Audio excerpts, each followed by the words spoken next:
Hey everyone, today we received the translations for Jujutsu Kaisen's official epilogue. With the release of Jujutsu Kaisen's final volume, number 30, Gege drew up a final chapter of sorts that shows specific character interactions we might have missed in the actual run of the manga. Multiple pages of dialogue and art are dedicated to Itadori Yuji meeting up with Yuko Ozawa, the girl who had a crush on him from chapter 64, an old and ancient panda far into the future being discovered by the grandchildren of Yuta Okkotsu, who has since become the de facto head of the Gojo Clan, Nobara unenthusiastically meeting up with her deadbeat of a mother to at least honor her sensei's last wishes and say she did it, and ending with a short backstory of how the child of ice, Uraume, met the king of curses, Sukuna, and their quote-unquote relationship began. A lot of people are already upset that Gege chose to dedicate his final pen to pages for character interactions a lot of people didn't necessarily ask for, but I think it's nice to see some of the afterthoughts Gege thought of once the main story had concluded.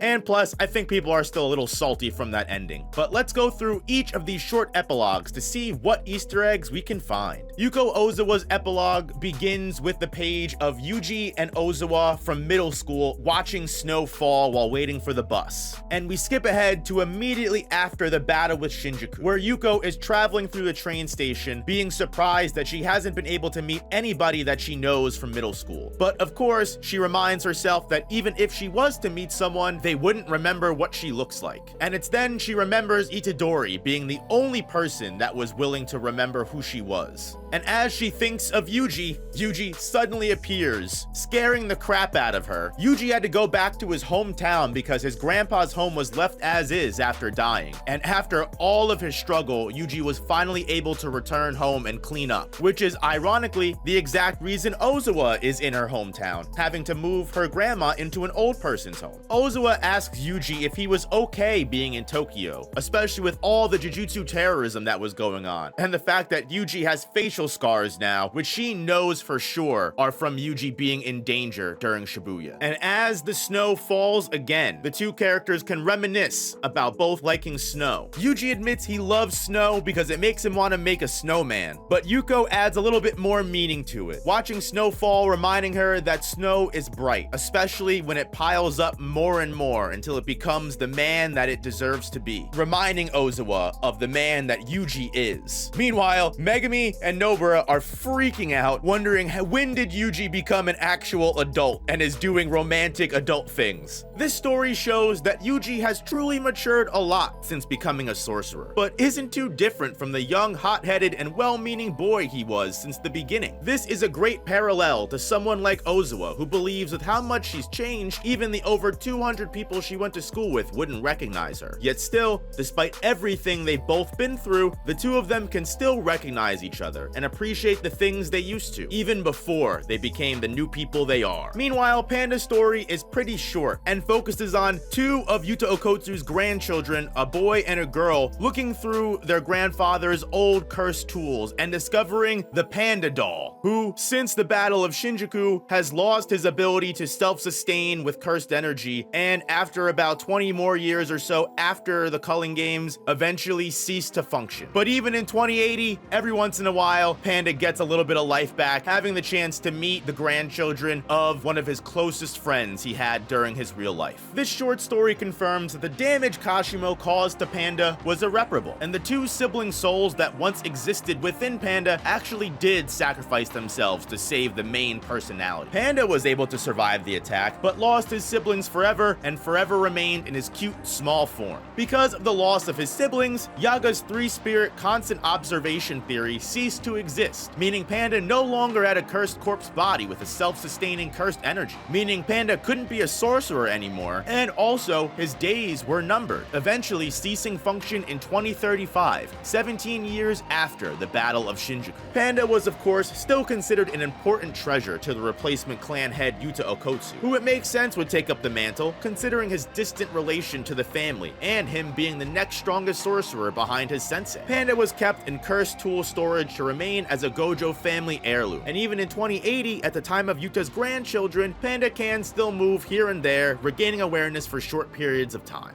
Nobara's story focuses a lot on her actually meeting up with her mom, who ends up being a very patronizing and mean deadbeat that could care less about her daughter. Nobara is very clearly annoyed to be dealing with this woman, and her mother's response is just to take the piss out of it and kind of make jokes based on Nobara's demeanor. This seems to be the most controversial story, as a lot of audience members weren't happy with Nobara's interaction at all, despite her mom and grandma being one of the major problems people wished got addressed in the main story. It's revealed that Nobara's mom wasn't anything special at all, just a deadbeat and immature floozy who enjoys mooching off of rich men and shirking off responsibility. Nobara's mom claims she's happy that being a sorcerer came so naturally for Nobara, and that sorcery for her was tough, despite Nobara correcting and calling her mom out, claiming that her mom simply used her pregnancy as an excuse to abandon sorcery, and her mom never wanted to do that job in the first place. Nobara admits she would have became a sorcerer whether her mom was in her life or not, and she just wants to make that clear. But Nobara's mom is very immature and begins patronizing her daughter, asking if the only reason she came was to try and make her mom feel bad or get acknowledged or some type of apology for her mom abandoning her. Because if that's the case, Nobara's mom doesn't feel bad at all. But according to Nobara, that's fine. And we know, as far as she is concerned, Nobara didn't even want to see her mom anyway. She's just doing Gojo's last words a favor, showing how much her sensei actually meant to her. Also, watching Nobara set her mom up to get in trouble by her grandma is priceless, showing that you are never too old for a Kugisaki family ass whooping. And last but not least is Uraume's story, showing that Sukuna did indeed take pity on the young child, finding Uraume in a field of frozen ice with corpses all around them. Uraume was unable to control her overwhelming ice power, which proved their strength to Sukuna, but also seeing how Uraume killed everyone around them, and because of that, blamed themselves for all that evil, it was surprisingly enough for Sukuna to take pity on. Uraume was then used as Sukuna's personal and portable refrigerator, helping keep meat and food cold over time, eventually learning to use their ice powers and genuine wit to become an expert cook, which only proved to Sukuna he made the right decision taking Uraume in. And as a cannibal, Sukuna could then make use of Uraume's impressive chef work to make human delicacies, assuring their connection for a long time. Uraume comes to appreciate Sukuna because of all the people that were ever around them, he's the only one that was strong enough to survive Uraume's ice. And Sukuna, who also appreciates having a strong person beside them to keep them company, wonders a similar question, as to despite spending so much time with a villain like Sukuna, Uraume didn't become a heartless bastard like him ever. We got plenty of new content, plenty of brand new sketches and art of a bunch of different characters in Jujutsu Kaisen, and we also got a final statement from Gege Akutami in regards to the series that I will read as the closeout to this video. Thank you to everyone that watched this video, watched my Jujutsu Kaisen content, and I hope we find the next series that brings us just as much joy. Gege's afterword, translated in the final volume of Jujutsu Kaisen. The product, Jujutsu Kaisen, was pissed out for 6.5 years, nearly 7 if you include the serialization of the special issue. And what I learned from it all was that I'm an idiot. I was, of course, pushing myself to the limits to pull out everything I could for my creation. And after about 3 years of serialization, my already rough personality began to become absent-minded. Even though I was complaining that I'm fed up with having things pointed out to me that could be figured out by looking it up on the internet, I still made the mistake on volume 18 with the sandpin and ended up thinking like Gecko Moria that, well, if something happens, the people around me will figure it out. I've also been writing the openings for 6.5 to 7 years through instinct. But what this means is that the adults around me were just that reliable. I have really greatly troubled all of my editors, Katayama-san, Ikeda-san, and Fukuda-san, the volume manager Yanagita-san, the designer Ishino-san, and my assistants. Speaking of being trouble, I believe I put quite a bit of stress every week on the editorial department and everyone at the printers.